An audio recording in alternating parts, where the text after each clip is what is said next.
Govoru o relativno sveži knjigi, oziroma precej sveži knjigi Evropske trajnostne soseske, ki je napisal dr. Primož Medved.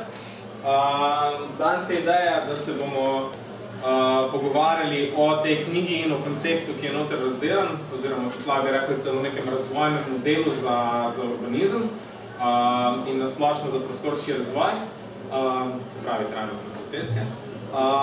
O tej temi se bomo pogovarjali, jaz moderator Klemen Ploštaler,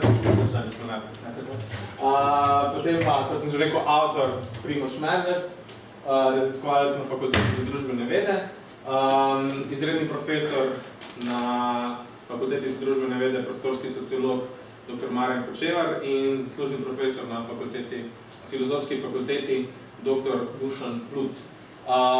Ideja danes je, da bo najprej Primož predstavil svoje delo in trajnostne soseske.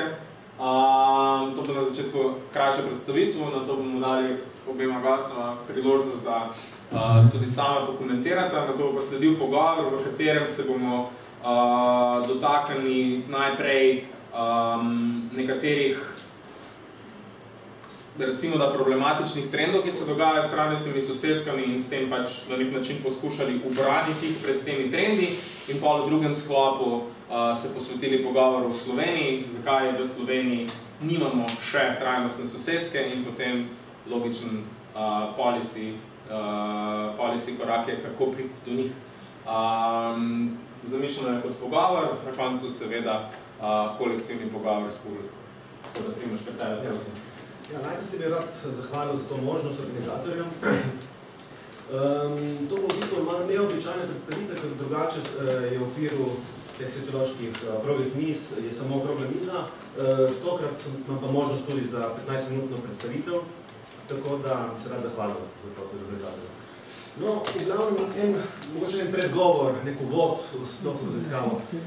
Po večletnem intenzivnem raziskovalnem obdobju v vseh 7 trajnostnih sosesk, najboljših trajnostnih soseskah, kjer sem tudi živel, sem se v bistvu najprej odločil postaviti nek celovit model trajnostnega urbanizma, ki naj bi bil potem tudi neka inspiracija raziskovalcem urbanega pa mestnim odločevalcem. Po končanem tem delu in končanem modelu trajnostnih sosesk pa sem gotovo, da v bistvu v Sloveniji ni toliko problem v neki celovitosti modela, ampak je problem bolj v splošnem nepoznavanju fenomena trajnostnega urbanizma. In to je bil en razlog, zakaj sem tudi v slovenščini naredil to knjigo. V času mojega raziskovanja v celotni regiji, celotni vzhodni Evropi, ni bilo implementiran niti enega trajnostnega mesta, niti ene trajnostne soseske, vključno tudi v Slovenijo. In to v bistvu trajnostni urbanizem ne sme biti domena oziroma privilegij Zahoda. Najbolj problematično pa po mojem mnenju je prav to, da je pomanjkanje neke javne razprave v Sloveniji o snovanju mest v prihodnosti, ki ne morejo biti nič drugega kot trajnostna, če hočemo preživeti v bistvu na zemlji. Tako da bom zdaj začel, to je bil nek tak uvod, zakaj sem sploh napisal to knjigo v slovenščini. No, kot vemo, je v bistvu leta 2050 bo 70% celotne svetovne populacije živelo v urbanih območjih. Torej, mesta so ne samo vir vseh problemov, ampak tudi vir v bistvu tudi na nek način območje prihodnjih rešitev v bistvu za celoten trajnostni razvoj, kako se bo ukreljeval v naslednjih letih. Seveda so mesta tudi največji vir toplogrednih plinov, tako da je zdaj tle se postavil vprašanje, kako izboljšati urbane soseske, ter jih preoblikovati skladno z trajnostnim razvojem. Konkretno operativna strategija za spremembi celotnega sveta v smeri trajnostnega razvoja še ni izvedljiva. Kot vemo, Kjotski sporazum je propadel, Pariški agreement je bil delno pomanjkljiv. Zdaj, kot vemo, v Madridu ta čilski neuspel poskus. Tako da na neki globalni ravni vemo, da ni nekega splošnega konsenza, v kaj bi lahko šlo. Odprto vprašanje, ali je že mogoče vsaj na neki lokalni ravni možno delovati trajnostno, ali je že mogoče najti na nekem lokalnem nivoju že neke fragmente, neke ureditve, ki nakazujejo vsaj trend neke trajnostne preobrazbe.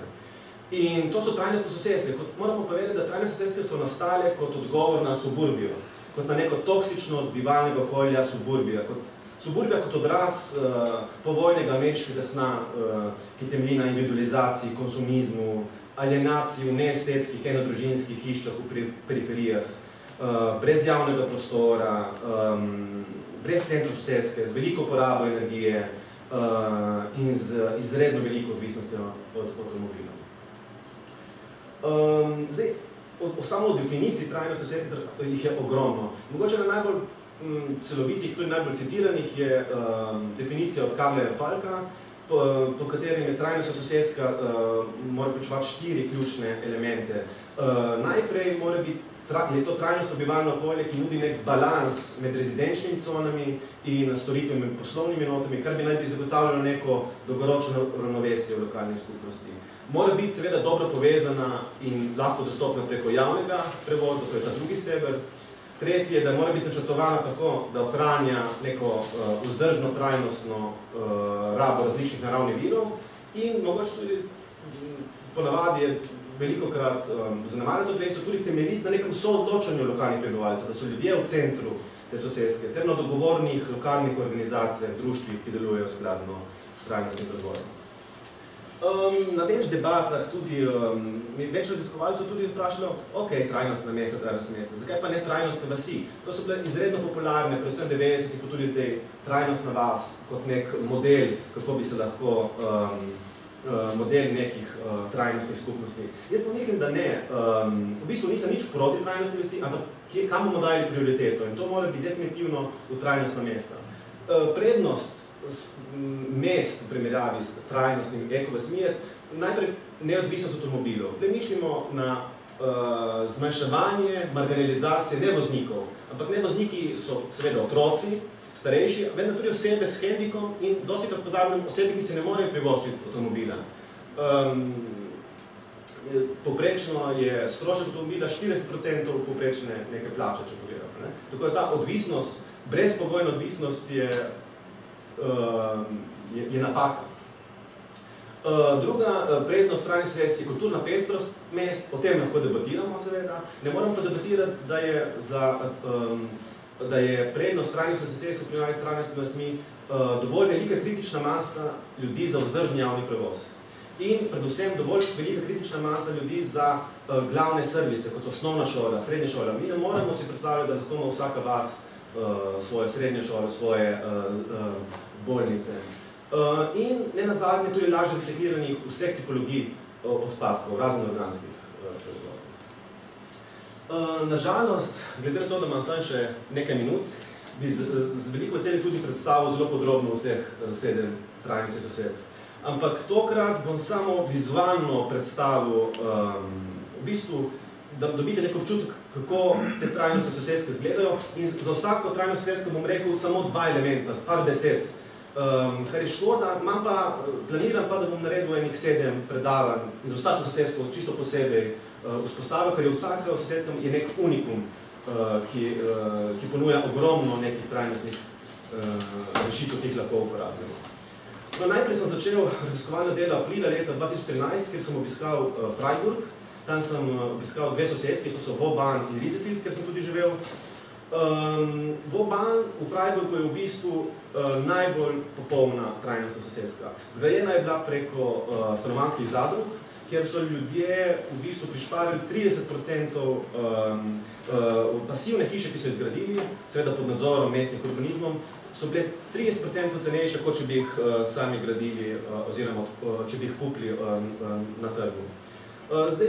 Vauban je zanimiv tudi zaradi kooperativov obnovljivih virov energije in zaradi v bistvu nekega lokalnega parlamenta na ravni soseske, kjer ljudje soodločajo preko direktne demokracije o načinu delovanja in bivanja v lastni soseski.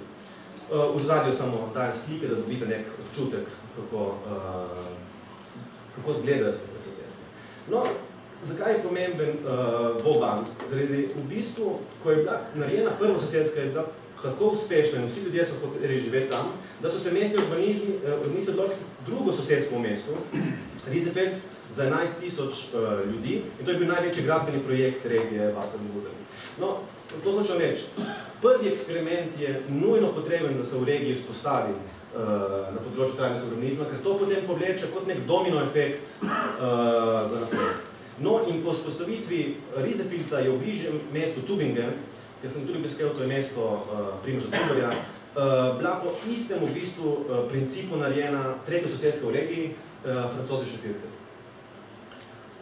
No, po obisku teh treh sosedsk sem nadaljeval v bistvu raziskovalno obdobje na Environmental Institute Lund University za 4 mesece. Zakaj sem tam šel? Zaradi tega, ker oni so bili specializirani v bistvu na modeliranju trajnih mest in preko njih sem prišel do ključnih odločevalcev in kreatorjev dveh najboljših trajnostnih mest, trajnostnih sosedsk v bistvu v Evropi, in to sta Western Harbour in Harman Sjöstad v Malmö in Stockholmu. Western Harbour je v bistvu zanimiv predvsem zaradi tega, ker je to predstavlja nek živi stanovanjski eksponat, ki bi lahko ponudil daljnovidne rešitve za trajnostno gradnjo in razvoj mest in za katerim stoji celotna država. V to sosedsko za 30.000 prebivalcev na bivšem območju industrijskem, kjer je bila SAP tovarna, kjer je propadna, so stali v zadnje država, švedski investicijski sklad, celotno mesto Malmö, regionalna energetska podjetja, komisija EU. Vsi so bili v zadnje zaradi tega, da bi lahko v bistvu preobraznili mesto Malmö iz propadajočega, v bistvu revnega mesta iz leta 80, kjer je bilo 20% brezposelnih, v globalno špico trajnostnega urbanizma. In to so tudi dosegli, seveda z izjemnimi investicijami. V bistvu so privabili najboljše arhitekte, tukaj najvišja stolpnica Turning Torso, ki jo Calatrava tudi dizajniral. Tako da to je v bistvu več možnosti za uspeha. Nekje stojijo kooperative, je bottom-up, tukaj je top-down. Tako da načinov je dejansko več, tudi kombinacij obeh načinov. No, naprej sem potem nadaljeval pot v Stockholm, ker sem bil mesec, tam sem tudi intervjuval vse snovalce te trajnostne sosedske. Tukaj bi v bistvu poudaril, da so oni ustvarili nek svojevrsten model Hammarby EcoCycle, ki vključuje trajnostne rešitve na področju upravljanja energije, vode in odpadkov. Zanimivo je, da so vsi ideatorji te sosedske bili najeti od kitajske province Yantai Eco City Project in so tam naredili za trikrat večjo sosedsko in so se vsi preselili za 2 leti, arhitekti, urbanisti, energetski upravitelji in so na neko poustvarili tam trajno sosedsko z rahlimi prilagoditvami tudi lokalnim specifikom. In je dejansko od te copycati niso ponavadi uspešni, ta trajnostna mesta so ponavadi bila uspešna, ko so jih prekopirali. Nadaljeval sem potem pot v aprila 2020 v Kronsbergu in Amsterdamu in Kulenborgu. Kronsberg je v bistvu zanimiv predvsem zaradi tega, ker je v bistvu, jaz pravim tem, da so ujeli nek zgodovinski trenutek za nastanek trajnostne sosedske. Takrat je bil Expo leta 2000 in so vse energije usmerili v gradnjo nove sosedske, ker bi preizkušali vse do detaljne razpoložljive rešitve znanja in neke tehnike ekološke optimizacije in so s tem naredili ta nek spet eksperiment. Hkrati so pa tudi rešili ker je bilo izjemno povpraševanje po nepremičninah in je bila ponudba zelo majhna in s tem so v bistvu preko tega eksperimenta tudi rešili neko stanovanjsko potrebo. No in na koncu bi še spostavil 2 trajni sosedski, ki sem obiskoval. Ena je GVL Terrain v Amsterdamu. To je v bistvu edina sosedska, kjer res ni avtomobilov. Eni so deklarativno, pravijo, ok, car free, ampak dejansko jih ni. Imajo mogoče še dostavo, izkoriščajo ljudje. Tukaj pa je edina sosedska dejansko brez avtomobilov in zanimivo je tukaj, da so pri tržnih stanovanjih namenjeni prodaji imeli lokalni prebivalci prednost pri nakupu in hkrati so bili tudi v bistvu so participirali pri samem snovanju arhitekturnem s pomočjo arhitektov pri bloku te tudi stanovanj. Je pa zanimivo, ker v bistvu cela Nizozemska ima to politiko stanovanjsko, da mora biti vsaka nova sosedska 50% socialnih stanovanj Tako da je tukaj potem v končni fazi tukaj bila neka lepa heterogena skupnost in res ja, v bistvu neka diferencirana struktura prebivalstva je bila in še vedno živi v GVLTR. No, na koncu pa sem še obiskal Eva Langsmer, ki pa je v bistvu bolj kot neko trajnostno mesto, je v bistvu bolj nekaj ekološka vas znotraj mesta, kjer se večina ljudi ukvarja z urbanimi vrtovi, zelo so homogeni. Vključil sem jo predvsem zaradi tega, ker so v bistvu je neka socialna kohezivnost skupnosti lokalne zelo močna, zato sem to vključil. No, to je zelo na hitro, mi je zelo žal, da tako reduktivno opisujem te sosedske, ampak zaradi časa nisem mogel drugačen. No, na podlagi vseh teh 7 trajnih sosedsk, ki sem izbral pač najbolj neke reprezentativne note, sem naredil model trajnostnih sosedsk. Zakaj sem ga naredil? Ker noben do sedaj model ni temeljil na primerjalni analizi že delujočih in uspešnih praks. Vsi modeli trajnostnega urbanizma temeljijo na nekih idealističnih, kako naj bi bilo. Tako da ta model dejansko stoji zaradi tega, ker je v praksi bil že izveden. Druga razlog, zakaj sem naredil model, pa je zaradi tega, ker obstoječa orodja urbanističnega načrtovanja ne obravnavajo sosedsko na interdisciplinarni način. Preveč se vse osredotočajo na neke družbeno-tehnične gradbene parametre in ne upoštevajo družbene vidike nastajanja sosedske. Oziroma družbena in ekonomska dimenzija so v precejšnji meri bili spregledani. In zaradi tega sem potem postavil ta model trajnostnih sosedsk zgrajen iz 4 trajnostnih urbanističnih stebrov. Ena je trajnostna raba naravnih virov, zdaj ne bom šel v detajle, z kvalitativnimi in kvantitativnimi indikatorji. Potem je to trajnostni promet kot drugi trajnostno urbanistični steber, tretji so urbanistični elementi trajnostnega razvoja. No, najbolj inovativen, ki sem ga tudi objavil v nekaj člankih, pa je prav 4. steber in to je ta družbeno-ekonomski steber, družbeno-ekonomska uravnoteženost. In to je 4. steber trajnostnega razvoja, kateri sem vključil v modelu. To je bil model, cilj monografije, pa je tukaj ni toliko modelov, model je sicer predstavljen, ampak na podlagi modela so predstavljene sosedske. Zakaj? Zaradi v bistvu diseminacije, zaradi lažje diseminacije konkretnih trajnostnih urbanih rešitev, ki bi jih lahko aplicirali druge. To je v bistvu, monografija je postavitev teoretskih in praktičnih izhodišč, ki bi olajšala uvajanje novih trajnostnih sosedsk v regiji, ker kot sem na začetku omenjal, ni bila nobena še izvedena.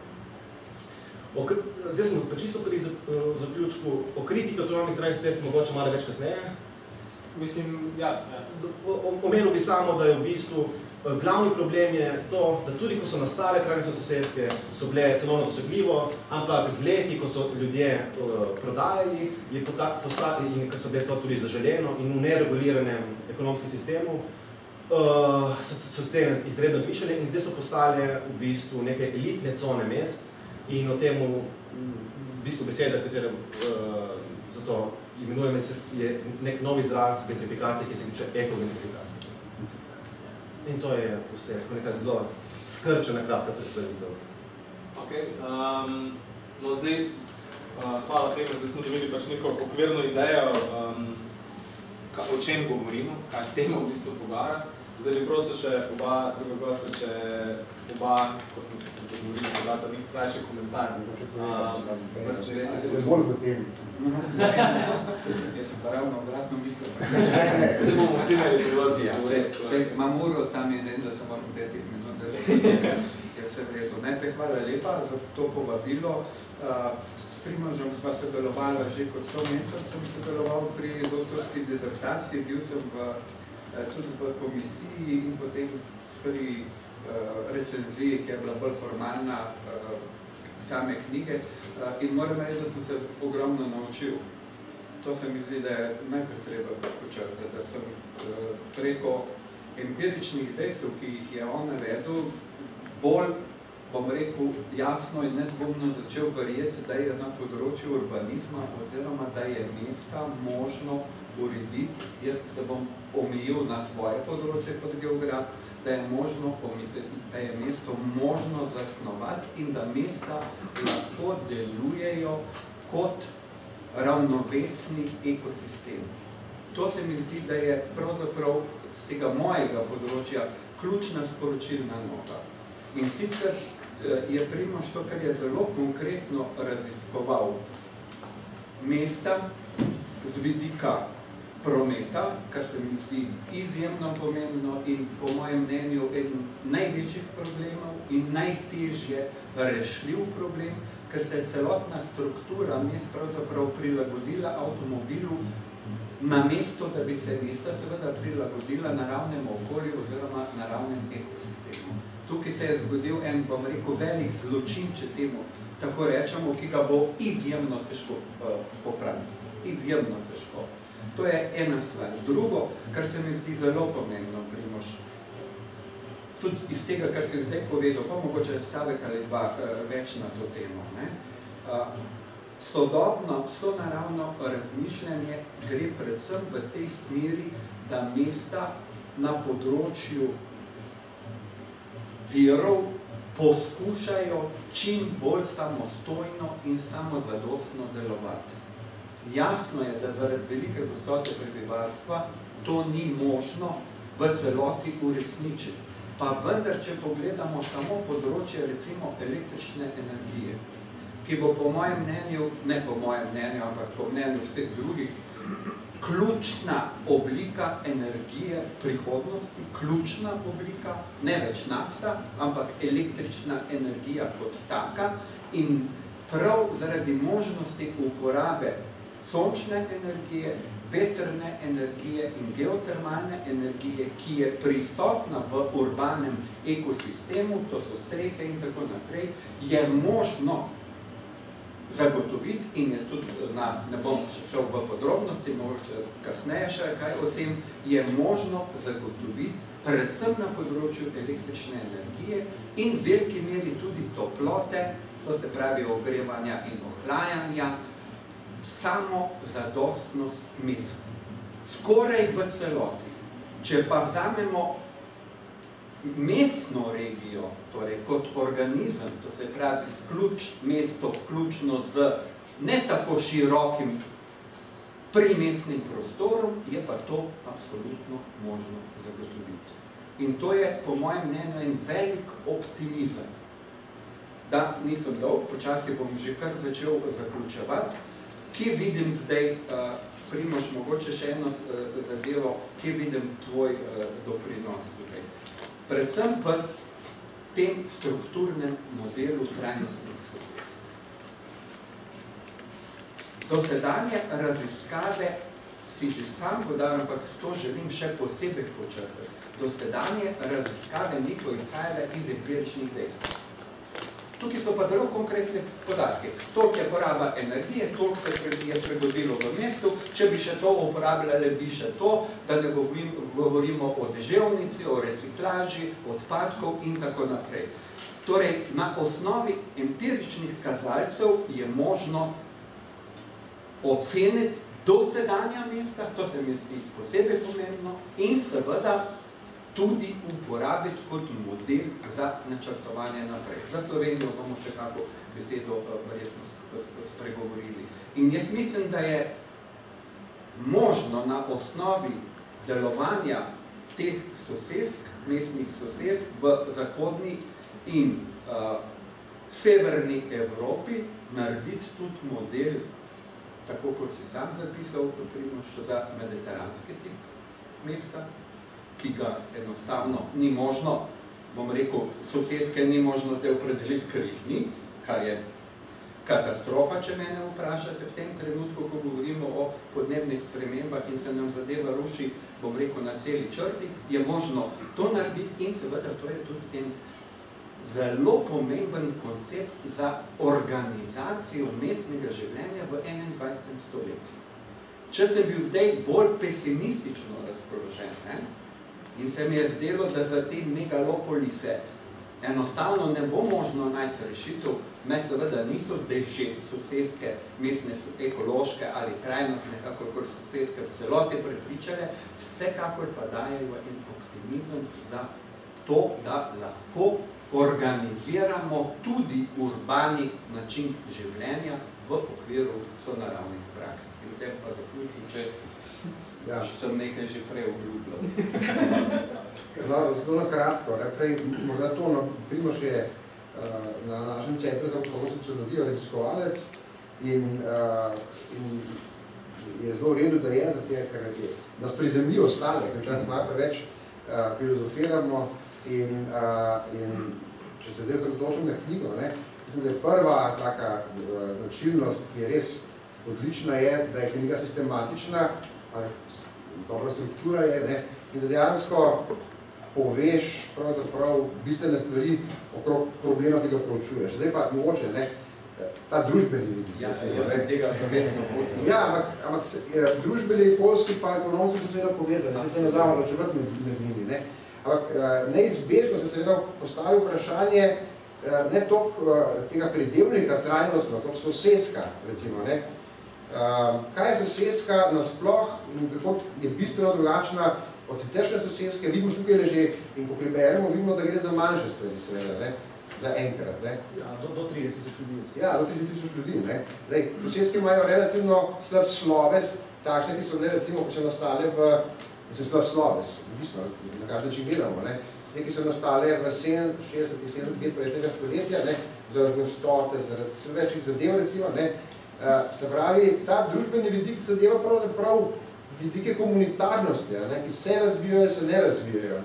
Ta družbenost kot taka. Na kakšen način, če bi to zraven še malo raziskoval naslednjič, recimo, kot nadaljevanje tega, da je sistematično razdelano pravzaprav in primerjalno, mislim, da sploh več ni možno, ampak da bi se zdaj osredotočil recimo na to, kako ljudje tam živijo, ali kako bi živeli, recimo.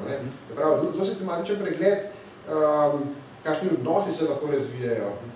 Glede na to seveda, da živimo v drugačnih časih, kot takrat, ko so te prve zvezke nastajale in verjetno tudi drugače, kot sicer ljudje v mestih živijo, ali pa ne vem.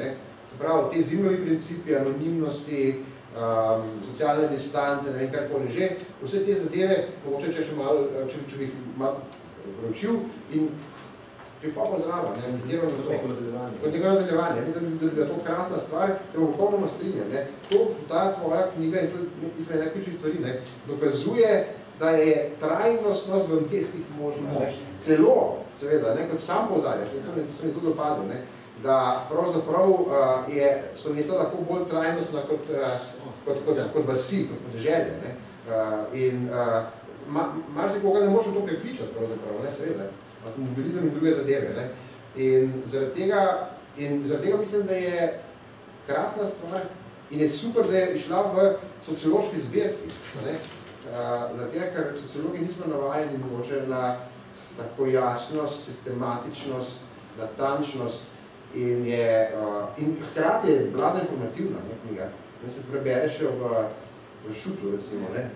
Res je, mi smo se že o tem pogovarjali, še druge stvari malo prišlo, karkoli že, ampak ne v knjige, nasploh v konceptu trajnostnosti, nasploh v kontekstu soseske. Kaj je soseska? To mene načeloma zanima. Jaz pravim tako, če bomo ugotovili, kaj je soseska, kako bodo ljudje živeli, to, kako, mislim, se pravi, ekonomsko, pa okoljsko, kaj naprej, se bomo že potem naprej zmenili. Ampak ljudje morajo sprejeti to najprej, se pravi, se na nek način ne samo obnaša drugače, ampak skupaj živi na drugačen način. No, to je samo to za enkrat. Ok. Zdaj moja ideja je tukaj, ker se mi zdi ta Primoževa gesta te knjige, da je mišljena kot tak nek implementacijska spodbuda v bistvu za slovenski prostor. Ideja, da se te ideje, mislim, ideja knjiga je, da se prenese trajnostne soseske saj idejno v Slovenijo in potem tudi odpre možnost za neko implementacijo. Se mi zdi, preden se bom tega lotil za Slovenijo, se mi zdi nujno obdelati dve, ki si jih tudi že sam izpostavil, dva problematična trenda v trajnostnih soseske zaradi tega, da jih bolje mislimo in bolje implementiramo v Sloveniji. In zdaj bom pač jih sam nakratko opisal, pa prosil vse tri, če jih lahko komentirate in na kak način trajnostno sosedsko bolj zastaviti prek teh dveh kritike teh dveh problematičnih trendov, recimo da. Prvi trend, ko ga je Primož omenil v knjigi, oziroma ga je tudi pač jasno razdelal, je nek tehnodeterminizem, ki se kaže pri sosedskah in nasplošno pri sodobnem urbanizmu. To še posebej, če gledamo implementacijo trajnostnih sosedsk ne v evropskem kontekstu, ampak v drugih kontekstih, kjer je zelo jasno povezana z uporabno implementacijo najsodobnejših tehnologij. To nikakor ni naključje, kajti tudi celotno trajnost oziroma trajnostni razvoj, kot ga imamo, je zelo močno tehnološko determiniran. Ideja je ta, da bomo z tehnologijo metaljenja novih gadgetov v naše probleme razrešili te probleme. Jaz se tu vedno spomnim, zdaj se prevaja slovenščino Courvoisierova Atenska listina, mogoče najboljša referenca za trajnost, ampak vseeno, če se beremo Courvoisier, malo bolj natančno vidimo, da je pač relativno trajnostno naravnan. Nazadnje je prva stvar v knjigi cikel sonca in po soncu se prilagaja človekovo življenje, je pač stavek, ki nam piše. In zdaj me tukaj je pač ena ta, kako misliti to rabo tehnologije in kako se izogniti temu tehnološkemu determinizmu, da ne bo nadomestil v bistvu družbenih vprašanj. In koliko v bistvu tudi misliti pametna mesta, ne samo implementacijo tehnologije, ampak novih družbenih odnosov v bistvu na nek način. In s tem povezan drug komentar, bom kar oba skupaj dal, zato ker se mislim, da povezujeta, je tudi že bil pa omenjen, je pa ta ekoelitizem, ki se pojavlja v sosedskah. Nenazadnje imamo primer Ljubljane, ki je Ljubljana tako imenovana zelena prestolnica, zelena Ljubljana, ampak ta nadimek je uporabljen predvsem v smislu konkurenčne prednosti mesta in privabljanja investitorjev, turistov. Spravi, ima neke druge komponente noter. In podobno ta elitizem velja za trajnostni razvoj kot celoto. Je bil v veliki meri koopteran trajnostni razvoj strani ali korporacij, kapitala ali pa višjih razredov. Zdaj moje vprašanje, dve vprašanje sta povezane. Kako zdaj pač misliti te trajnostne sosedske in to družbeno komponento, ki je Primož pač res dobro izpostavlja, na način, da se ti predeli ne bodo elitizirali in bodo pač vključevali to, kar mladi za podnebno pravičnost imenujejo podnebna pravična tranzicija. To se mi zdi, da te dve vprašanje se zdi da bi ključni za mišljenje v bistvu implementacije. Zdaj tukaj ne bom lahko Primož ti začneš. V bistvu, že ko sem začel raziskovati te modele in trajnostne sosedske, sem ugotovil in redki v bistvu raziskovalci tudi urbane to poudarjajo, kako so v bistvu okoljska trajnost je uzurpirana druge tri vidike trajnostnega trikotnika oziroma štirikotnika. Zdaj vse environmental sustainability je dejansko v bistvu skoraj sinonim za sustainability. Popolnoma se pozabi na social economic in cultural, torej kulturno dimenzijo trajnostnega razvoja. Zato sem v bistvu tudi vključil indikatorje, ki se v bistvu nanašajo predvsem na social sustainability, kar je popolnoma na nek način bil zanemarjeno, da se spet vrnejo tudi v nek javni diskurs trajnostnosti. Glede ekogentrifikacije, pa je v bistvu sem ugotovil, da se v bistvu na dva načina vzpostavlja v vseh trajnostnih sosedskah. Ena je, kako bi rekel, ta slabša, je, ko je v bistvu dejansko so privatni investitorji in mesto kamuflirali trajnostne prakse, trajnostne v bistvu prenovo mest, z namenom privabljati v bistvu nek višji srednji sloj nazaj v center mesta iz te suburbe. Drugi vidik pa je bil bolj spontan. Preko ekozadrug, ko so delali pač običajni ljudje svoje stanovanje v hišah, izredno poceni, in druga generacija, ko so prodajali stanovanje, ker ni bilo neke policy, ni bilo neke politike na ravni urbane četrti ali pa na ravni mesta, ki bi to imele, so se potem toliko povečale cene in so se naknadno preseljevali v bistvu višji sloj v mesto, v ta trajnostna mesta. Tako da v bistvu vidim oba vidika, nek spontan in čisto načrtni načrtni način vzpostavitev, da je prišlo do te popolne ekogentrifikacije. Kako omejiti? To je, v bistvu, najbolj me zanima to. V bistvu, zdaj se tudi nekaj raziskujem, v bistvu na 4 nivojih jaz to vidim, da je potrebno omejitev. Ena je čisto na community, kako se v bistvu organizirati, na kakšen način organizirati od bottom-up načine, da se to ne zgodi, na mestni politiki, državni in tudi supranašen kako način. No, zanimivi, kako so omejili ekogentrifikacijo, je bila v bistvu na Švedskem, so določene dele dali, da mora biti spodnji kvartil najemnina. Torej, v bistvu politike mesta so vzpostavljeni na ravni četrti, omejili so najemnine, da mora biti na spodnjem kvartilu poprečne cene stanovanj na mestu. To je en način. Ne? Drugi način je, da so neka družbeno-socialna stanovanja, kot na Nizozemske, ki imajo 50%. Tako da teh politik jih je več, ampak v končni fazi se je izkazalo, da na to bo največji izziv po moje novih trajnostnih mest. Lahko? Saj je zelo nakratko. Dve stvari. Eno je ta tehnološki determinizem. Če sem prav razumel, si pohvalil Le Corbusierja. Mislim, on je bil prvi tehnološki determinist. Mislim, da je to škoda, ker je on naredil še potem marsikdo ni, recimo. No, to je prva stvar. Ampak na primeru lahko povem nekaj o tehnološkem determinizmu, ker smo v našem centru smo proučevali par let nazaj prvi primer v Ljubljani, tako imenovane pasivne hiše, Silver House. Eko-Silver House. Ja, saj je tukaj, saj je Simona pa te glavna. Ne, spok ne. Ja, Simona pa Drago Kos, jaz to vlak. Poznam pač projekt. Ja, no, v glavnem, zakaj ima? Mislim, vedno to podarjam, ne. Se pravi, predpostavka je pa seveda ta, ne, in tukaj se na oba vidika pravzaprav navizujem. Eno je, recimo, ta, bi rekel, elitizacija, ne, drugo pa tehnizacija. Se pravi, predpostavka je bila, da bodo ta stanovanja kupovali tisti, ki so trajnostno usmerjeni in tisti, ki so tehnofriki, recimo, ne. Meni je tako jasno, da ta preseg ne bomo skupaj, ne, ker tisti, ki so tehnofriki, niso hkrati ekofriki, seveda, ne. Ja, v Sloveniji.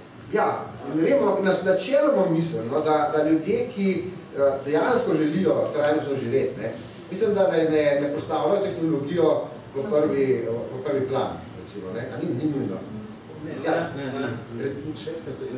Kar so padalo to? No, recimo, jaz se zdaj način tako gledal, ampak se pravi, to je že prva stvar. V vsakem primeru je pa v vsakem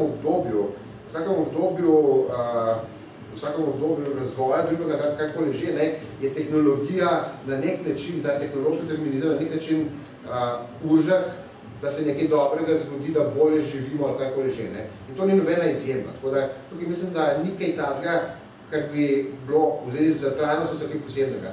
Kar se pa tiče elitizma, ne, je pa seveda stvar ta, ne, ko se bo stvar razširila preko srednjega sloja, ne, bo potem mogoče drugače, ne, ker zaenkrat pravzaprav tisti, ki jih zanima ta način življenja, so pripadniki srednjega sloja, ne, večinoma. Zdaj, lahko rečemo, s pohičnim rečemo, ne, marsikdo bi živel na ta način, pa ne more, ne. Let's face it, no, mislim, to je del tudi življenjsko-stilske izbire lahko in jaz mislim, da je, kolikor je to seveda problematično in verjamem, da je treba regulirati zadeve in podobno, ne, jaz mislim, da ko bo mogoče zgreto zdaj, ko prihaja kakoli že z takimi pobudami, se bo stvar res vcepila v glavo ljudi in bodo ljudje začeli na ta način živeti, ampak mislim, da je zaenkrat to ta problem, no, bolj kot pa mogoče ukrepi, ki bi ti morali slediti. To je samo. No, mogoče samo še dva razmisleka glede tehnološkega determinizma. Se strinjam s tem, kar ste vi rekli. Jaz mislim, da bi bilo tukaj nesmiselno in lahko bi celo rekel, da ne bi bilo dobro za udejanjanje trajnostnih sosesk, če se bi tukaj postavili proti tehnološkemu razvoju. Zaradi tega, ker tehnološki razvoj je tukaj, zame je bolj pomembno, ali je ta tehnološki razvoj v skladu z, recimo, trajnostnimi načeli. Ne? To se mi zdi prva stvar.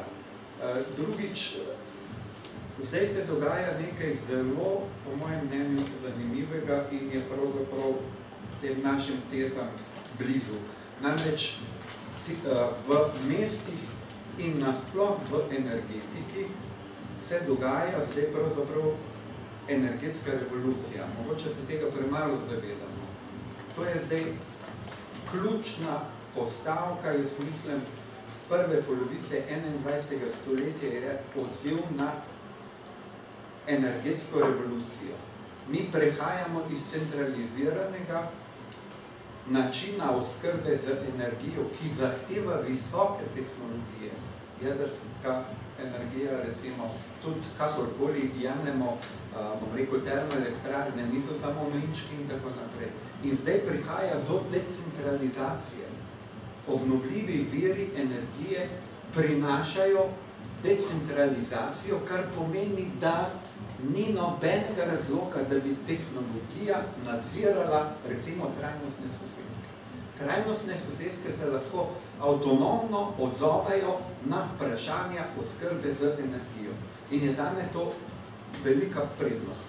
In obnovljivi viri energije, zaključujem s tem, obnovljivi viri energije ne zahtevajo visoke stopnje tehnološkega razvoja. To ni neka zapletena tehnologija. To je pravzaprav zelo enostavna tehnologija, ki je zasnovana predvsem na zajemanju, ker mislim, da bo sončna energija tista, ki bo ključna, pa kar je povezano s tem vodikom in tako naprej. Skratka, ne zahteva nekega visokega tehnološkega razvoja. In kje pa vidim vlogo tehnologij pri trajnostnih soseskah, vidim jih v mreži, v učinkovitosti energetskih, prehranskih, storitvenih, kakršnih koli mrež. Tukaj pa brez digitalizacije enostavno ne moremo. In to je, se razume, pod pametnimi mesti. Na ta način. Druga zadeva, ekoelitizem. Mogoče boste malo presenečeni, ker se bo potem, bom rekel, vrnil, upam, da mi bo ratalo, da bi podal Klemen možnost, da kaj rečemo o utopičnih socialistih in trajnostnih socialistih. Tako da se zdaj lahko privoščem malo bolj, bo rekel, tako malo čudno tezo. Jaz mislim, da ni nič narobe v določeni fazi, v določenem obsegu, da prihaja tudi do določenega elitizma pri razvoju trajnostnih sosesk. Zakaj? Zaradi tega, ker mi je bolj pomembno, da zadeva zaživi, kot da jo zaradi nekih, bom rekel, ideoloških floskul vržemo stran. Zdaj bom malo zloben, pa bom rekel, veste kaj, tudi hibridni avtomobili in električni avtomobili so dražji od navadnih avtomobilov. Ampak to je normalno, ker gre za začetek neke tehnologije in s tem, ko kupimo hibridne avtomobile in električne avtomobile, pravzaprav pospešimo tehnološki razvoj, pospešimo znižanje cen in tako jaz jemljem tudi, bom rekel, tudi trajnostne soseske. Ne me zdaj napačno razumeti. Ni zdaj, se veste, da to zagovarjam, ampak se mi ne zdi tako blazno, ideološko, bom rekel, napačno. Vedno je bilo tako in jaz mislim, da bi lahko mogoče tukaj potegnili celo kakšen plus iz tega. Bil sem, da... Ne, se ni. To je bolj kot, bom rekel, za razpravo, niti ni provokacija, ampak tako za razmislek je mogoče malo drugače. Earthsong sem se pogledal Primož na Novi Zelandiji malo dlje časa, pač nisem se evropski neka slučajnost, je bila tam, sem bil glavnem in sem šel si pogledati in se z ljudmi tudi pogovarjal. Tudi tam je bilo to vprašanje, ki se ga ti zelo dobro analiziral, je bilo postavljeno v ospredje, ampak z nekega drugega vidika, namreč, da mladi ljudje ne želijo živeti v trajnostni soseski, ki je kolektivistično organizirana. To pa je zame problem, da jih ovira, ampak pustimo do temu najbolj bomo. Ne, to pa moram povedati. No, kar Ker obstajajo dve tipologiji trajnih sosesk. Ene so nemške, pa švedske. V nemških, je kolektivizacija. Tam so ljudje celo primorani, da morajo toliko ur delati. Na švedskem so popolnoma Vzrok je manjša. Tako. Gešeljzat pa je na švedskem, tam so pa želeli, ne, nočemo, da so to v bistvu neki, kaj so že izraz, neki ekofriki, da bi sam živeli tam, ampak vsak človek lahko živi v ekososedstvu. Torej, se prilagaja tehnologija se prilagaja ljudem. Ljudje živijo popolnoma anonimno med sabo. To so sosedske as usual, s tem so popolnoma samozadostne. In zanimivo je, da te sosedske potem grejo, da so kopirane kitajske, ne pa tiste komunitarne nemške. Oni so v bistvu vzpostavili na nek način čisto običajno sosedske za ljudi, ki niti noče živeti ekološko, ampak že s tem, ko stanujejo tam, živijo ekološko. In te so bile eksportirane potem v Aziji. Glede tehnologije se to reči, ja, obstaja, ker že leta 90 je Boban naredila plus energy. To pomeni, da ne samo zadostno, da so zelo izvažali energijo. Tako da tehnologija je že v 90-ih bila pripravljena za tačno samozadostno. Slovenija kot celota očitno ne bo sposobna. Ker imamo premalo sonca, očitno, edini prav zanimivo.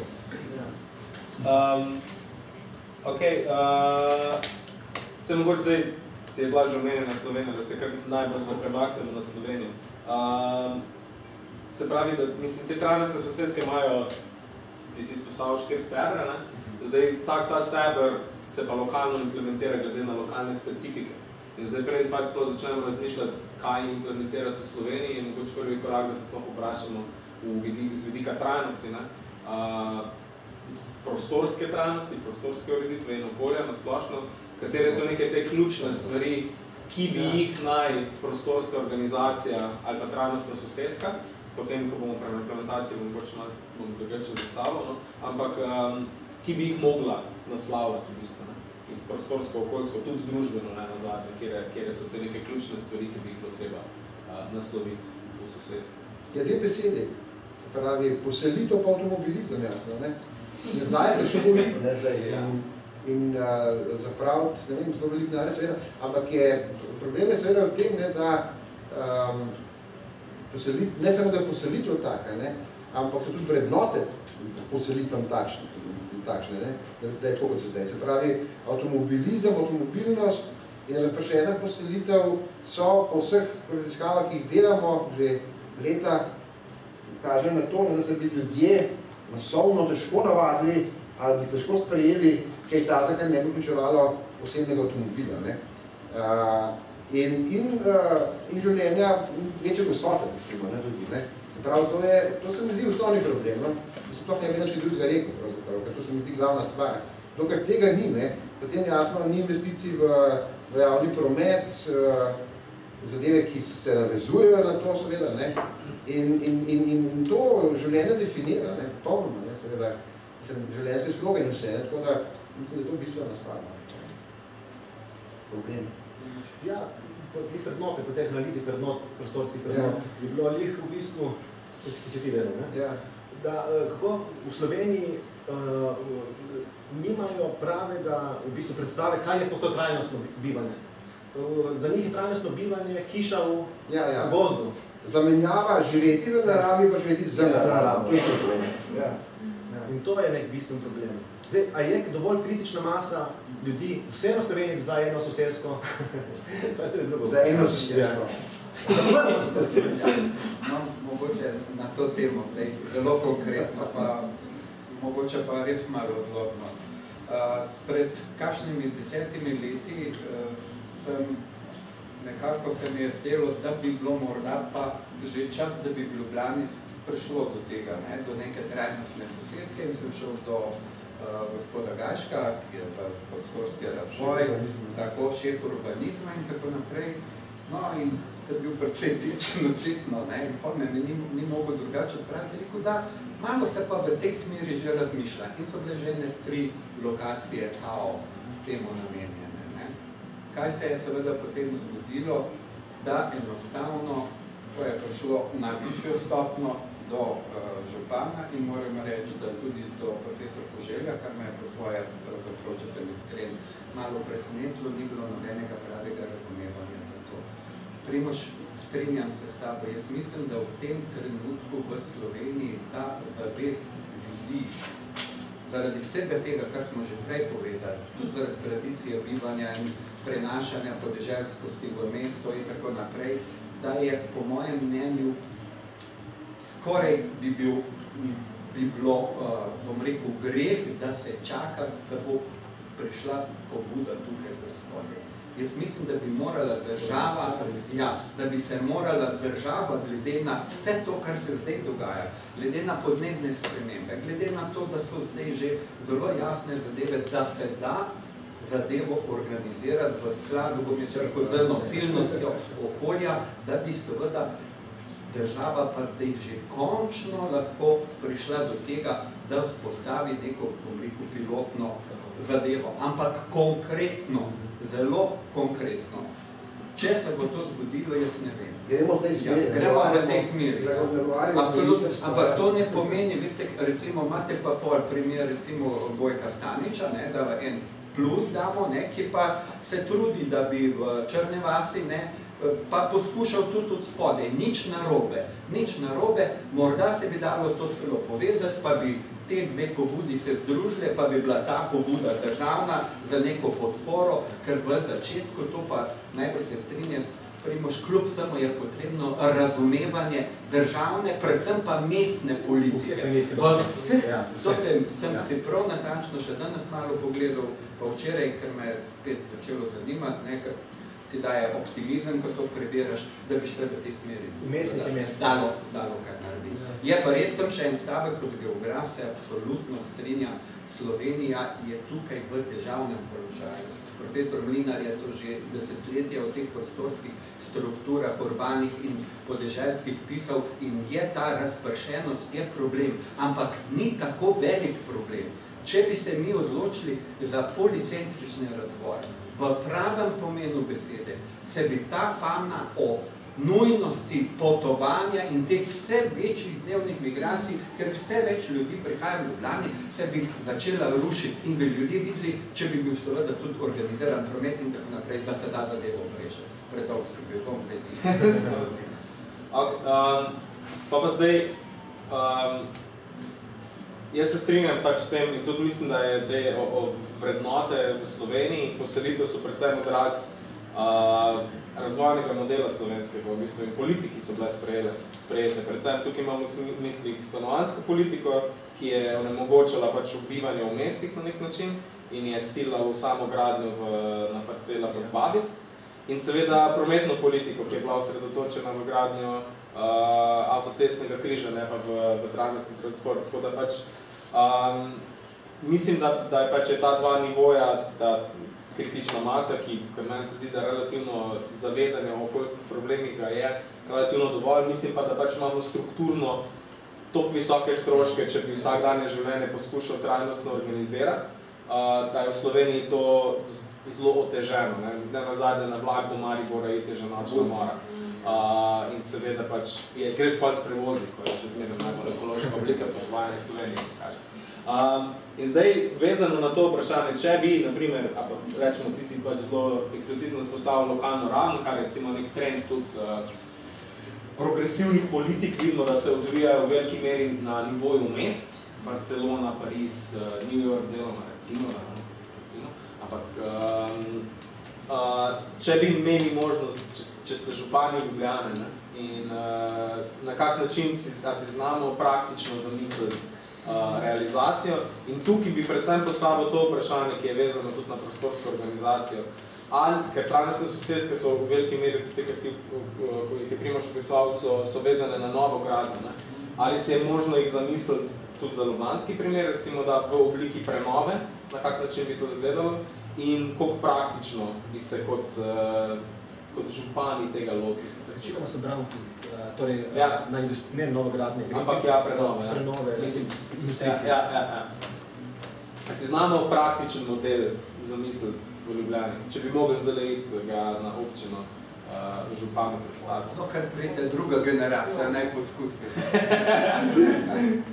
Mislim, da je treba najprej nek strateški plan, ampak res, da se v bistvu investira v nek strateški razmislek eno leto, interdisciplinarno, z vsemi možnimi, od geografov, urbanistov, urbanih sociologov, in da se potem preko tega naredi neko prvo strategijo za začetek. Za prvi eksperiment. Na nivoju inštitucije, recimo mesto pa država. Tako je, absolutno. Oba se država, ne oboje skupaj, ne? Jaz mislim, Klemen, da tista varianta, da bi šli v Ljubljani v prenovo, da bi bila dražja, kot če bi šli v novo, veš. Ne predstavljam si, bolj si predstavljam, bom rekel, neko novo gradnjo soseske, neko novo sosesko, ki bi bila res, bom rekel, ja, mislim, da bi bilo lažje. In jaz sem prepričan, da bi se tudi pridobilo že vnaprej, ne bom rekel kupce, najemnika, kakšnakoli oblika, to boste vi bolj, Klemen, povedali, kaj bi bilo tle smiselno, kaj vem, da delate na tem polju. Vsekakor bi bilo, po mojem mnenju, lažje, ker je zelo pomembno v prvi fazi, da zadeva funkcionira 100%. Ne pa, da rečeš, veste kaj, zdaj smo šli pa v prenovo, pa recimo ne moramo zagotoviti, ne vem, uporabo deževnice, ker moraš 2 sistema vgraditi, ne, vodovodna in tak naprej. Mislim, če hočeš sončno energijo, mora biti ekspozicija streh tudi najbolj primerna in tako naprej. Če hočeš uporabljati sonaravne materiale, ne moreš imeti zdaj, bom rekel, potem, da imaš zaščito s tem, da daš potem stiropor, ne, 30 cm. Skratka, to ne bi bila prava sporočilna nota. Jaz sem zato, da je to ena manjša zadeva, recimo, ne vem, 20-30 hiš, nekaj podobnega, ki pa je ravno toliko velika, da lahko funkcionira kot eksperiment, nič pretiranega. Glede prenove obstoječi, sem tudi že spraševal, so probili tudi v Freiburgu in v Malmu in ni šlo zakaj. Zaradi prevelike količine deležnikov. Tudi to je res. Tudi če 80% se je vse strinjalo, je bil vedno en, ki je zaviral zaradi lastništva. In potem niso šli v ogromne projekte, prav zaradi par posameznikov. To je bil v bistvu problem, ki je omejeval trajnostno obnovo na nekem že po naselju. Zdaj se vprašanje, je boš najemništvo ali lastništvo? Jaz mislim, da je mešano. Da je mešano? Jaz pa mislim, da je najemništvo, pa še to bi se pospešilo pri nas najemništvo potem, ne? 70-30, no. Ker imaš manj problemov pa tudi, no, recimo, mogoče, ne vem, sicer, kako je lastništvo. Ampak tisti, ki so pa stani, vzdržuje neko trajnostnost v smislu nekih civilnih iniciativ, neko ogrodje so ponovadi bili v tej skupnosti. Ok, ja. Jaz tudi se ne bi upal tle odgovoriti. Ja, se ne vem, ni nekaj volili. Ne bi se upal odgovoriti, kar je boljše lastništvo, mogoče bomo skupaj. Sigurno več najemniške, no, pomoli. Več je najemniške. Ja. Kar. Mislim, po mojem, ja, kar lahko. Kar se nismo. Zdaj nekaj, da se pogovarjamo o že obstoječih soseskah, nadgradnji v trajnostne soseske, a bi se dali to narediti fazno? Se pravi pač, da bi se rekel, da recimo za sosesko, ne vem, ki je v Ljubljani, da se reče, pač vsaka stavba, ki se prenavlja, se mora tam prenoviti čist trajnostno. In pač bi pol preko let tista pač soseska radala čist trajnostno. Mislim, ne bi bil pač ne bi bil tak finančen vložek na začetku, tukaj ste rekli, da je bil najtežji. Pa tudi ne bi bilo toliko veliko število deležnikov, zato ka pač pa postopnost, ne? Postopno, pa ljudje bi videli, pač to je v bistvu v redu, pojmo iti tja, pač gremo. Mislim, moje vprašanje, ki je bilo v bistvu malo povezano v to, kar ste zdaj rekli, je predvsem vezano na to, da v smislu trajnostnega razvoja, ne, pač zelo pogostokrat, pač v trajnostne sosedje zelo pogostokrat gre v smer pač te novogradnje, ki bodo pač te novogradnje bodo neka to imamo zdaj nek košček popolne rešitve, nek ta način.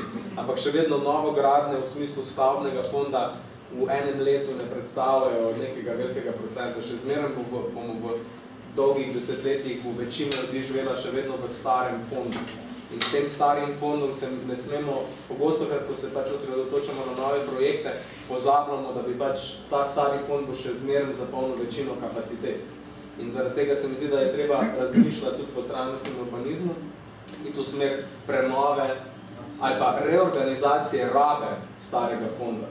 Ker tukaj bi že, naprimer, tukaj mislim pač na nek način tudi te smeri, ki se grejo, ki bi lahko bile, zdaj ta Barcelona, model teh super blokov, ki jih delajo, čist sam urejanje prometnih poti. Seveda te stavbe iz 19. stoletja ne moramo narediti trajnostno na način trajnostne gradnje, kot je danes, lahko pa reorganiziramo javni prostor na način okoli, da ne bo več odvisen od prometa, da bo omogočil neke, ne vem, sončne celice se še vedno da tudi na stare stavbe.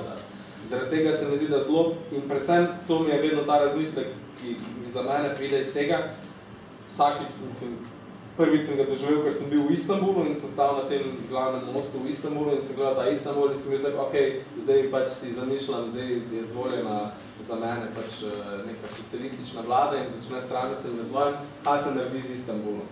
Kaj bomo z Istanbulom počeli kot mestom? Ne bomo zdaj ga podrli na novo zgradili, ampak nekaj moramo početi s tem, kar imamo. In zaradi tega je to vprašanje obnove, v smislu te trajnosti, to pač se mi zdi ključno, ga imeti v misli. Ker ti pilotni projekti so lahko pač neka predstavitev, ideal prihodne gradnje, ne bodo pa naslovili tega, kar imamo zdaj tukaj.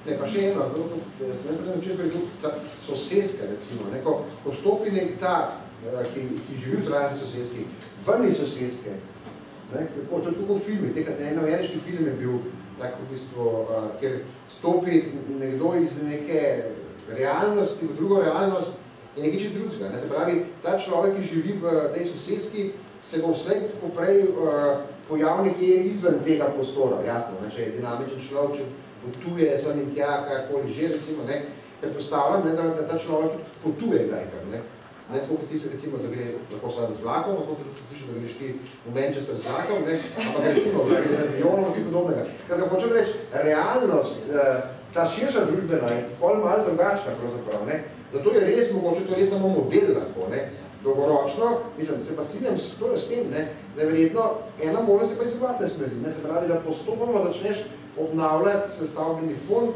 po teh principih, dokler ne prideš v celoti, recimo, do vsega, kar je potrebno, recimo, za trajnostnost, Tako da, to je... Jaz bi se mogoče, se lahko navežem na to, kar Marija govori.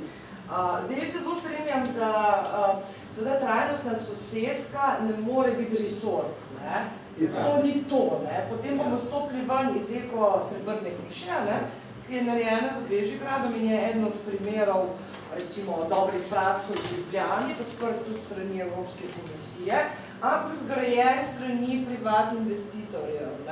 Nič ne pravi, da je to nujno slabo. Je nek primer, neka možnost, ampak je zadeva sama po sebi funkcionira, za moje pojme, kot neke vrste resort. Ti stopiš ven, je sicer dobra lokacija, tudi prometno to se štima, ker od Dunajski si res povezan, imaš spodaj car sharing, imaš možnost bicikla in tako naprej, tako da to vse funkcionira. Ampak to v bistvu bi pa hotel zdaj tudi Primož tebe vprašati. Zdaj najprej, če smem vzeti nazaj, čestitke za knjigo. Meni je super, da sem imel možnost brati podatke o teh 8 lokacijah, ker edino na ta način pravzaprav vidim, kako preseči to zadevo resortov ali na nekih ekskluzivnih enklav, ki so namenjene višjemu srednjemu razredu, ker kdo si pa lahko Ecoseder House privošči, 5 ure kvadratmeter, trenutno smo. Se pravi, zdaj imamo pa drugo zadevo, mesta prihodnosti morajo pač biti trajnostna, tu nimamo kaj drugega. Klemen je govoril v Istanbulu, jaz bom pa govorila zdaj v Atenah.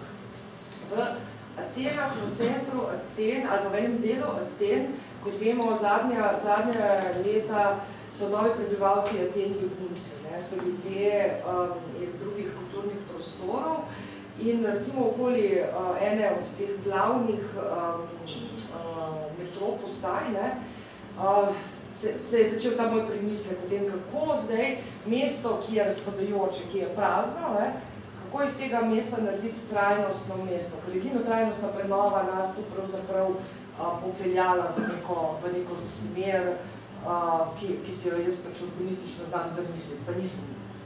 Jaz se bolj ukvarjam z migracijami. In zdaj me ta prazen prostor, prazen stanovanjski fond, ali v Atenah, ali v mediteranskih mestih, ki pa ima nove prebivalce, to so migranti v najširšem pomenu. Zdaj, kje ti vidiš zadeve, kako grejo? Dva vprašanja. Ja, vem, ja. Prvo je, tudi vi govorili, je v tem bublu, ta začeten bubl, in tem prišli drugi svet. Ja, na začetku je bubl, kot je neka heterotopija, v bistvu tako nek prostor iluzij, ampak zelo pomembno, prostor eksperimentiranja, po katerem potem mesto lahko črpa sebi idealne rešitve in jih implementira v mesto. Tako v Western Harboru so tam eksperimentirali neke tehnične rešitve in one, ki so funkcionirali, so jih dali za celo mesto. Recimo v Stockholmu, te cevi, tube, vakuumske tube, neverjetno, v stanovanju, ti recikliraš v stanovanju, ne nosiš dol. Plastično kozarec, ga daš v stanovanju in vakuumska tuba gre čez 10 km. To je uspelo in so cel Stockholm zdaj dela za 3 milijarde evrov investicijo pod vodo te vakuumske tube. Čez 50 let bo, 20 let bo Stockholm odlično mesto, neutralno mesto, ampak kje so pa lahko eksperimentirali, samo v Bablu lahko eksperimentiraš.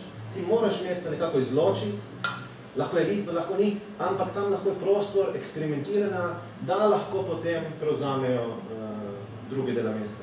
Ampak morajo biti mestne politike pol s tem Bablom povezane. Absolutno, vedno so. Nikoli niso to privatni investitorji, vedno je mesto. V vzhodnji Evropi so, ne? Ja, zato tukaj niti sosedski, to so te neki bloki, eko, to je drugo. Glede migrantov, pa se tudi strinjam s tabo. V bistvu, absolutno, tukaj v bistvu, jaz mislim, da bi mogli v vsake trajne sosedski biti tudi nek mini azilni dom. To je moja, mislim, azilni dom je grda beseda, ampak prostor, kjer se lahko v bistvu srečajo različne kulture. To je moje mnenje.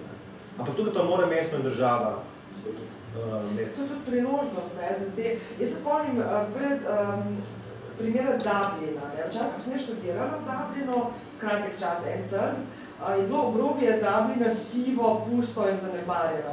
Čez 15 let, ko sem prišla nazaj, me je skoraj kap zadela. Enostavno predmestja, vsaj en del, so bila živa in šlo je za migrantske ekonomije, lahko mi rečemo etnične ekonomije, se vse ne. Potem so se priselili, tudi sicer Irci, ki so se vrnili, ampak številni drugi migranti so v bistvu začeli razvijati svoje majhne biznise. In to je priložnost. Mogoče se bi malo nazaj vrnil malo optimizma za vas, ker se mi zdi zelo pomembno, kar ste rekli.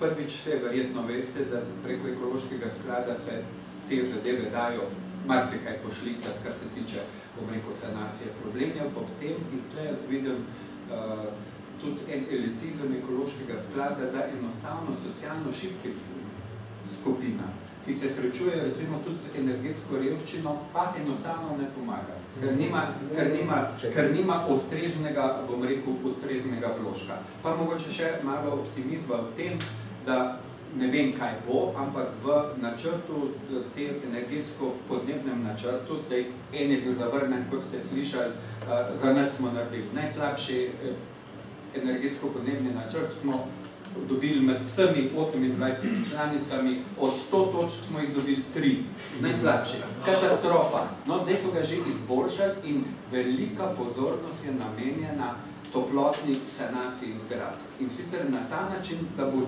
država šla zdaj sistematično najprej v javne zgradbe, da bo tukaj naredila tako, kot bi moralo biti, in da bo sistemsko podprla tudi gospodinstva, ki se bodo tega lotili, ker bo tudi v okviru novega zelenega načrta Evrope bojo tukaj še posebna sredstva. Tako da vsaj upam, da se bo kaj naredilo mimo grede, da boste vedeli, kje smo.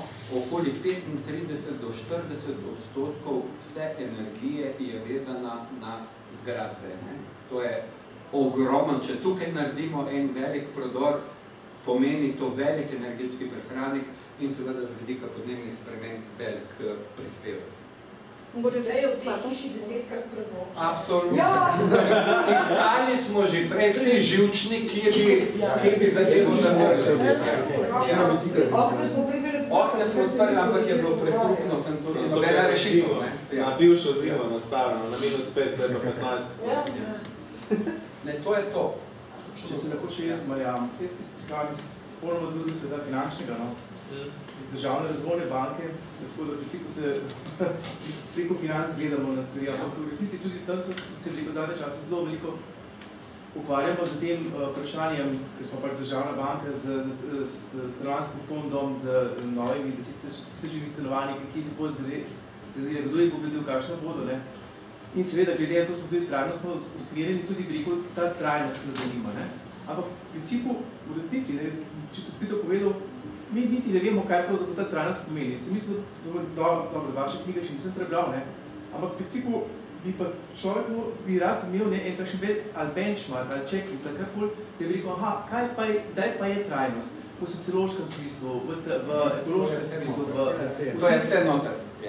Je napisano, no? Ja, je. Ker danes o tem nismo nič pogovarjali, razen so pač omeli, da te stvari in te stebri obstajajo. V resnici smo morali pa še tu povedati v zvezi s tem. Smo se pogovarjali z Gajškom in Brigo in tudi z Ministrstvom za okolje in prostor, ki pri državni ravni se ukvarja s temi stvarmi, tudi tam o kakšni trajnosti, razen da se na načelni ravni govori, nihče, mislim, da niti ne vejo pravzaprav, o čem govorimo. Se zelo strinjam z vami, samo en stavek bi povedal, Primož ima tle noter, pa tudi obstajajo, zdaj so zelo jasni kriteriji, kaj na energetskem področju konkretno, kazalnik, prav kazalnik, to je zdaj toliko in toliko poraba, je trajnostna in tako naprej. Tisti še najlažji pravzaprav, se mi zdi. Vem, jaz govorim o tem, ne? Najtežje je seveda te kvalitativne kazalce upoštevati. Ja, ima tudi 350 kvantitativnih indikatorjev. Vam lahko pošljem v PDF-ju. No,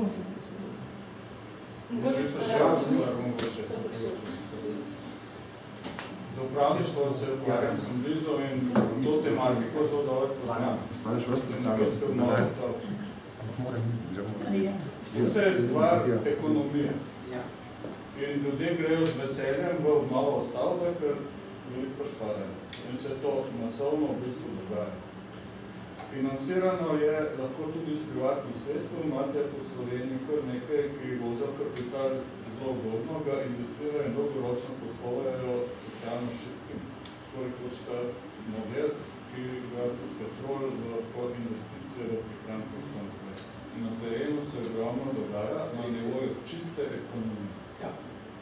Tukaj sem optimist, ker pa manjka, je pa potem izven ekonomije trajnost, socialnost in tako naprej. To pa je absolutno spuščeno. Zdaj se pa biznisa in energetske obnove ne vas pa ne skrbi. No, zanimivo je, Primož je veliko pozornost tudi kasneje, ne v knjigi, ampak kasneje dal idejam utopičnih socialistov. Ravno z tega vidika, ki ste zdaj vi počrtali. Ne?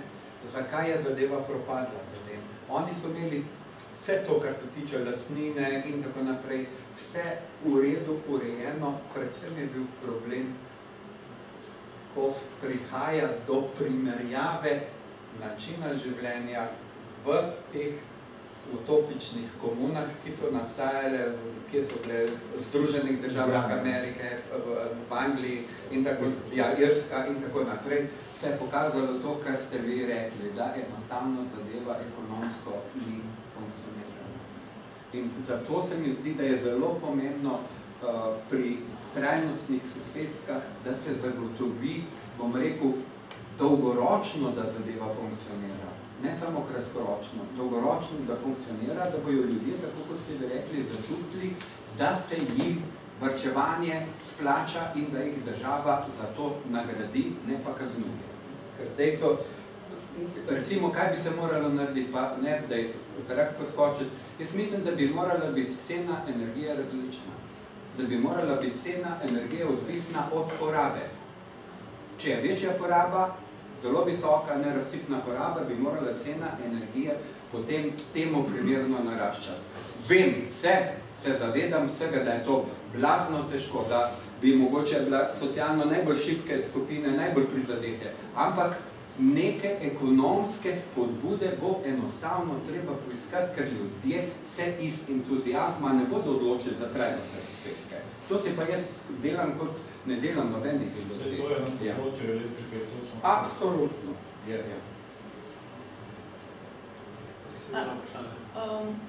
Ja, mogoče bolj iz arhitekturno-urbanističnega vidika, ko se mi lotevamo prenove nekih sosedskih ali pa razmisleka o novih sosedskih, se moramo vprašati o tem, ali je stavbni fond, ki že obstaja, sploh primeren za prihodnje bivanje. V Sloveniji imamo potrese, pač prva stvar, ki je značilna za te sosedske iz 60-ih, 70-ih let, je velika strukturna, v bistvu pač te stavbe niso strukturno trdne in ob porušitvi bo pa šlo tudi do smrti. Torej, ali je sploh primerno, da vlagamo v te rešitve ekološke prenove, kjer spet vgrajujemo v bistvu stiropor, ki je pač nek produkt petrokemične industrije. Poleg tega je tudi požarno nevaren. Ali imamo mi sploh dovolj nekega kapitala, ki nam bi omogočil, da te nove soseske, ki naj bi jih ustvarili, uresničimo. Pač v tujini se zdaj pojavlja, predvsem seveda v severnih državah, ki so bolj bogate, lesna gradnja, ampak pri nas je še vedno najcenejši beton in ne verjamem, da se bo v dovolj hitrem času zgodila takšna sprememba, da bomo, ali pa da smo mi sploh finančno dovolj sposobni, da bi vgrajevali te nove materiale. Da en način v bistvu ekonomske vzdržnosti dolgoročne je prav preko zadružništva, da bi se v bistvu te soseske razparcelirane na ene 4 možnosti, 4, ko bi rekel, strateške pilarje, da bi bil v bistvu kombinacija del socialnih stanovanj, del privatnih, del, ko bi rekel, za upokojence, za študentske domove in del zadružniških. V bistvu neka kombinacija različnih ekonomskih politik v eno. Ponavadi je bila tudi najbolj uspešna na ta način. No, potem je bilo tudi vprašanje, kje se bodo te soseske pojavljali. Zdaj, če se pojavljajo v središčih mesta ali rečemo v nekih bližinah centrov, potem je to logično in ne potrebujemo še nekih dodatnih dejavnosti, s katerimi bi zapolnili programe in omogočili, da stavbe in soseske zaživijo. Ampak mi lahko v bistvu zdaj izkoriščamo samo stavbe v okolici mest, kar pomeni, da se bo zgodil ravno ta bubble in razlike družbene. In spet avto. Ne, absolutno v bližini mesta, kjer bi bila povezana z javnim prevozom. Ne, nikoli druge. Zdaj, kje lokacija je, to je najtežje vprašanje. Recimo v Ljubljani je ta ideja prej črne vasi, to je problematično, ker gre za barjanska tla, prva stvar, drugič, zelo pomembno mokrišče. Ali je to primerno in spet avto, ne? Ja. Mestni promet je zdaj, da bi zdaj do črne vasi. Ampak ali je polno zaseden, ali je res? To pa je malo, smo spet malo pri zavesti, ne? Malo je pa tudi, mislim, do trajnostnih sosesk ne bomo prišli, mislim, če ni zavesti tukaj, da je to v redu, mislim, jaz vidim v tem, bom rekel, problem, ampak ne vidim pa rešitve brez tega, če se ljudje ne zavedajo, da je pač treba za trajnostno način življenja to in to narediti. Država pa mora to seveda spodbujati. Mislim, brez vrednotnega, drugačnega vrednotnega sistema ne bo zadeva zaživela. Jaz se strinjam, zdi se mi pa, da v bistvu bo morali priti do nekega forsiranja teh novih vrednot, ker ne verjamem, da se bomo tako enostavno sposobni bili odreči komoditetam, ki jih imamo zdaj. Absolutno ne. Vsaka naslednje leto, ker nam bo preneslo probleme takšne in drugačne, nas bo pripeljalo po sili razmer bliže k temu načinu razmišljanja. Ne vem pa, če nam bo Zemlja, planet nam dal možnost, da bomo mi svoje vrednote spremenili, potem ne vem, ker do zdaj je bil zelo potrpežljiv, zdaj pa počasi kot vidite izgubila kondicijo in je malo slabe volje že. In v bistvu čakamo na Kubo ali pa Lizbonsko potres, ampak Kubo pa spremenili. Če se pogovarjamo še o pilotnem projektu, pa sploh v trasih, sosedske v Sloveniji, pa več se moramo narediti čistega vina, da te sosedske bo lahko delal samo javni sektor. Rastoder, Kravni, Ščiki, vsi te, da bodo delali takih sosedske. Zdaj, dejansko imamo v Sloveniji malo problem, ker država zaenkrat, pa tudi mesta, niso dovolj veliki investitorji, da bi lahko naredili nek tak kompleks. Zdaj se počasi prebujali skladi, republiški sklad malce več, pa ljubljanski sklad malce več, ampak to so razmerno malo pravzaprav. Ostali skladi so zaspali, res pa je tudi nima denarja, ker je pač za model financiranja čisto neustrezen. Ko se bo te stvari spremenile, se bomo lahko dejansko pogovarjali, kako to, kaj je interes na kakšen način. Se deloma strinjam, ampak zakaj pa ne bi tudi gradbene kooperative kot del, kot drugi del javnega? Lahko vam tudi povem čisto iz praksi, ker smo tudi recimo s temi z obema zadrugama, smo se že pogovarjali. Tam je problem seveda pri tisti lastni delež, v bistvu ti projekti niso bankable, kako rečemo, ne, veste. Enostavno bi rekel, spet bo treba narediti neke mehanizme, spodbude z nekih javnih sredstv, da se bodo lahko začeli potem financirati. Zdaj, mogoče bo ta nov stanovanjski zakon, ko se pripravlja, bo kaj takega prinesel, čeprav tam nekaj nastavkov takih, jaz odkrito rečeno še ne vidim, bi bilo treba še kaj več narediti kot to, kot je. Ampak saj en korak naprej pa je. Se strinjam. Ja, nam bo še nekaj naredil. Zame je pravo doživetje, da tale pogovor danes smo v zelo omejenem številu prisotni, to, kar bi zaslužila tematika, vrsta idej, izzivov, cela vrsta izzivov, ki terjajo imajo neke svoje akcijske implikacije. Pogrešam, da bi nekako taka tema z vse te ideje morali predstaviti najširši javnosti, še zlasti glede na, če uporabim izraz, timing, ko je zdaj pa vendarle ta tematika v ospredju, bi rekel, zdaj za izkoristek to, tudi se strani družboslovja, raziskovanja, da tu so neke prioritete, zdaj podane to vzdušje in to problematiko, ta vaj bi kazalo izkoristek. Sicer pa pogrešam seveda ne samo novinarje tukaj, ampak tudi vrsto kolegov, ki jih poznam, da se ukvarjajo z arhitekturo, urbanizmom in tako dalje, prostorskim načrtovanjem, ne vem, a so bili obveščeni.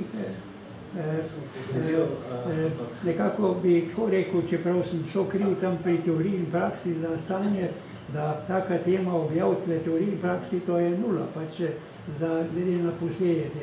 Ker bere take revije, bere par ljudi, pa tako kot v mednarodnem merilu je podobno te strokovne revije. No, zdaj, če dovoljte en par opažanj mojih, no, ta tema meni je tudi takoj prišlo na misel to novo, pa jaz pa prebivam v Murglah, je pa staro na nek način, no, koliko je zdaj to, ne bomo govorili o letih, ampak ob tem se večkrat spomnim na razlikovanje predpotresna pa popotresna Ljubljana. Zakaj je bil potreben potres, da se je spremenila zakonodaja? Kaj je še treba, da se zgodi, da se bodo ljudje zgodili?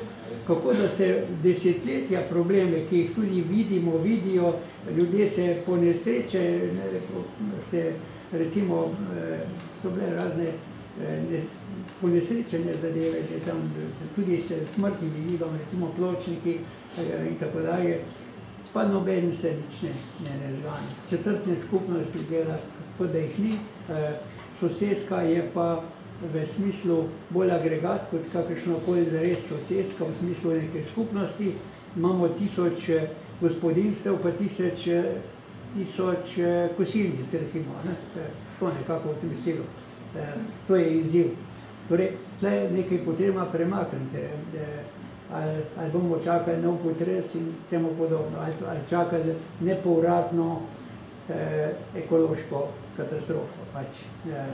No, ogromno teh izzivov, jaz sem presenečen, da je danes v tem kratkem pogovoru ogromno idej tule bilo, tudi bi rekel korektivi, ena ideja, ampak to pa tam ne funkcionira in tako mislim, prav idealno, to bi morali v delu danes objaviti, vse tole. No, malo bolj konkretno, zdaj, tam en tvoj primer, se imena ne zapomnil, nisem zapomnil, išlo za homogeno, pa za povezanost nekako. To mi prav nekako malo disonance tu. Običajno homogenost ne rojeva povezanosti po enem principu, ki je mogoče za višje sloje. Je pa res, da homogenost, recimo delavstva in tako dalje, tam pa imaš homogenost in povezanost. Tle je veliko odprtih stvari okrog strukture, pa tega možnega prestrukturiranja. Drugo je pa, no, če navežem na tisto prejšnjo, je pa senzibilnost za spremembe, za probleme. No in tle imam jaz eno svojo temo, ki me zdaj preokupira, mogoče nekaj lahko napisal, to, kar se v svetu pojavlja kot citizen science. To je na videz je to videti ožja tema, ki se ukvarja samo z vprašanjem znanosti, pa vključevanje, participatory research in tako dalje. ima sicer ogromno nekih ozadij, že tudi v urbanizmu, ta participacija in tako naprej. No, ampak tu so zdaj čisto nove dinamike, bi rekel, tudi Evropska unija je to prevzela, Slovenija naj bi to prevzela čez 1 leto ali 2 po Nemčiji, ker je to zelo v ospredju ta tematika, tudi v Avstriji, v Švici in tako dalje. No, tu nekaj se dogaja, v tem smislu neke priprave, ampak jaz pa predvsem razmišljam, kako smo dostikrat tudi ozki v razumevanju, če rečemo raziskovanje, ja, to je eno, izobraževanje, to je nekaj drugega, načrtovanje je nekaj tretjega, ja, to so sestavine vsakdanjega življenjskega okolja, ne, vse to. In tle pridemo do tega vprašanja, kako je pa naša univerza organizirana, recimo disciplinarna organizacija znanja, naj bi bila osnova za reševanje kompleksnih problemov v nekem okolju, v neki občini in tako dalje. No, jaz tle dajem kot grem malo, mogoče se malo odmikam zdaj, ampak tudi prav ta ekološka tematika se mi zdi, da bi še bolj kot kakorkoli drugega terjala nekaj več kot zmore sama znanost. Ne morete imeti znanstvenika v vsaki edinstveni lokaciji, kjer se nekaj dogaja. Torej, to je potem ta, kot nekateri označujejo, scientific imperializm in tako dalje. Ta predpostavka, da scientizem, drugače rečeno, ampak niso važne besede, torej izrazi. No, skratka, da je že sama raznovrstnost in lokacije, prostora in subjektov, posameznikov, ki lahko štejemo, da je vsak nekaj edinstvenega pravzaprav. Ne more, kot je to že pripoznano z vidika demokratizacije, demokracije, da se ne zadovoljujemo z posredno demokracijo. No, tudi iz tega vidika reševanja teh okoljskih problemov se zdi, da bi morali nekaj podobnega imeti v mislih, da ne bom predolgo malo pohiteti. Torej, ta citizen science je samo ena dodatna priložnost, da je ravno v primernem času, če bi temu dali večjo pozornost, da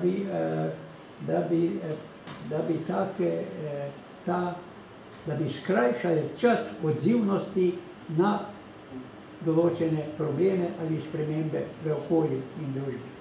Skrajšali čas odzivnosti. Koliko časa traja, da se nekaj zaznava, da se na nekaj reagira in tako dalje. Samo še, torej seveda to potem sem bil zelo zaniman, sem poslušal profesor Plutove komentarje, ki so zadevali tehnologijo. Nekaj podobnega se zdi, da se nam zastavlja z vidika ekonomije profitnih interesov. Zdaj, eni naši kolegi pravijo, ja, to je konec univerze, tu je, če se povezujemo s podjetji, pa tako naprej, to je konec univerze, teorije in tako dalje. Zdaj v svetu, tle bi šel preširok, če bi rekel, kaj se je zgodilo z dependency theory Latinske Amerike, ki so terjali decoupling in tako dalje. No, ampak jaz vidim veliko nevarnost, da bi znanost pa univerza pa tako, da bi postala instrumentalizirana, recimo, se strani profitnih interesov. Ampak z neko napetostjo, bi rekel, z neko dialektiko napetosti, pa ne moremo enega sektorja družbe izključiti enostavno. Torej je treba tudi s temi profitnimi interesi na nek modus vivendi najdeti. Ampak naša univerza recimo je samo pozorna do to relacijo do podjetij, ni pa do relacije do civilne družbe, teh intelektualnih potencialov. Kje so zdaj te intelektualni potenciali, no, ki bi jih ekološko mobilizirali in tako dalje. Zdaj moram hitro končati. Torej, ne vem, jaz mislim, da smo daj prišli v tem povezovanju, vendar le na področju urbanizma, planiranja in tako naprej, pa nekako sem prizadet, no, zdaj, da je to v enem udskem krogu tukaj prisotno, kaj je treba tle tudi na univerzi narediti.